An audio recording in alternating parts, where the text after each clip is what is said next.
Now, our next category of filters that we're going to be working with are the distort filters. And we're going to apply multiple filters to the layer that is titled Smart Filter. And these distortion filters geometrically distort an image. A lot of them reshape the image. Some of them it's extreme, so it actually won't look like a forest. So we are going to play around. We're not going to use every single one of them, but you will have a pretty good idea of what these filters can do. We're going to right-click and convert to Smart Object.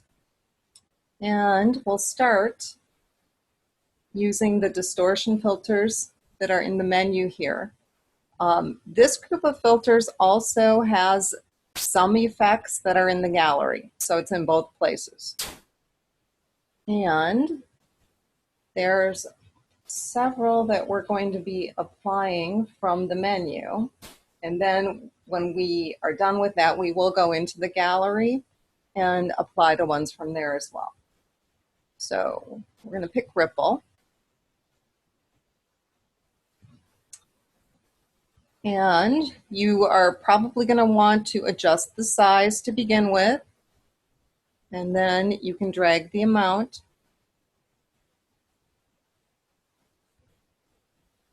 And for me, I tend to like more subtle. This almost looks like you're looking through some glass.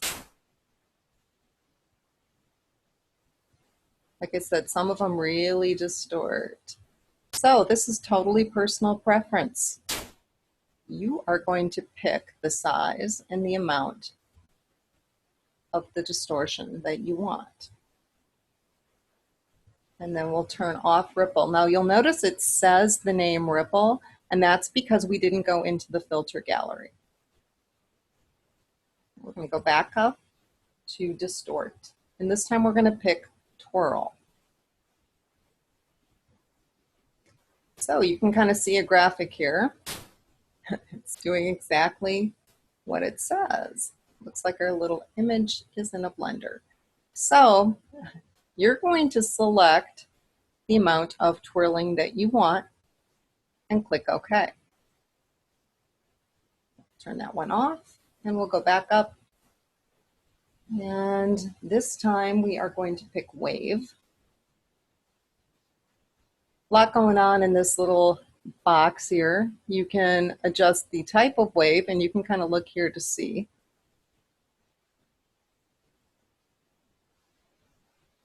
And the number of generators. So actually, as you can see, this does not even look like a forest anymore. You can affect the length of the wave, amplitude. Probably if I choose one of these other ones, the little nuts, you can actually see it better. Okay, so it makes it bigger. And then you can adjust the scale.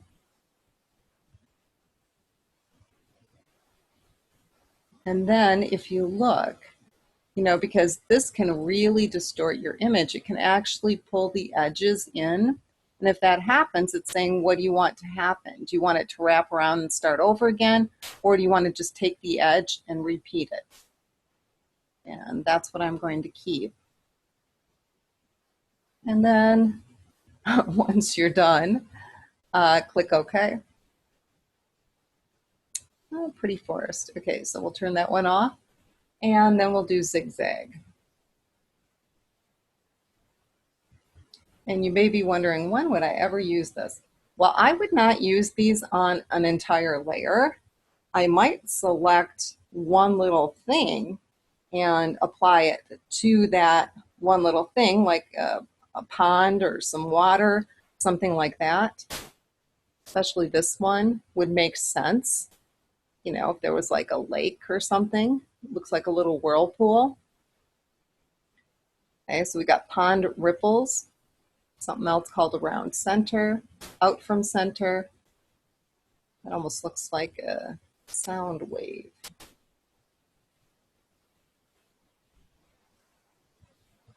Oh, it's a black hole. Okay, so I'm a sci-fi nut, so I'm gonna go ahead and click OK.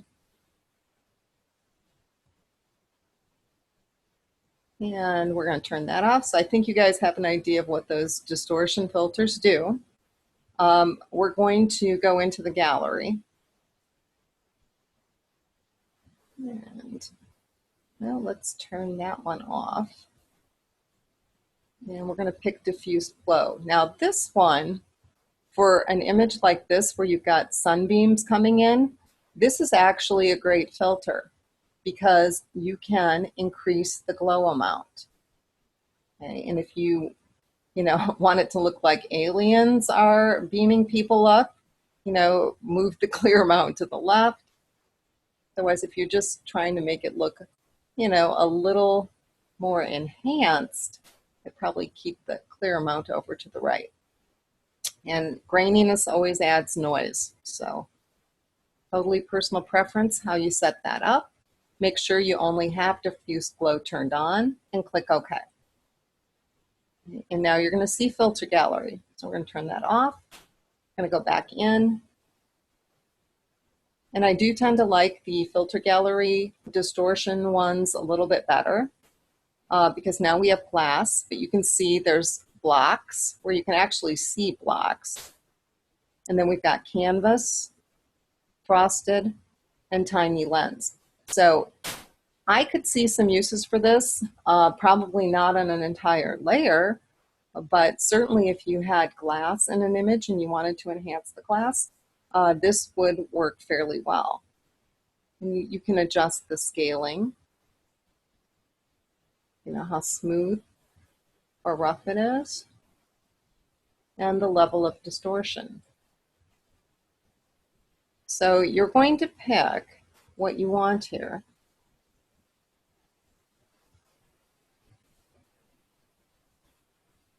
And then click OK.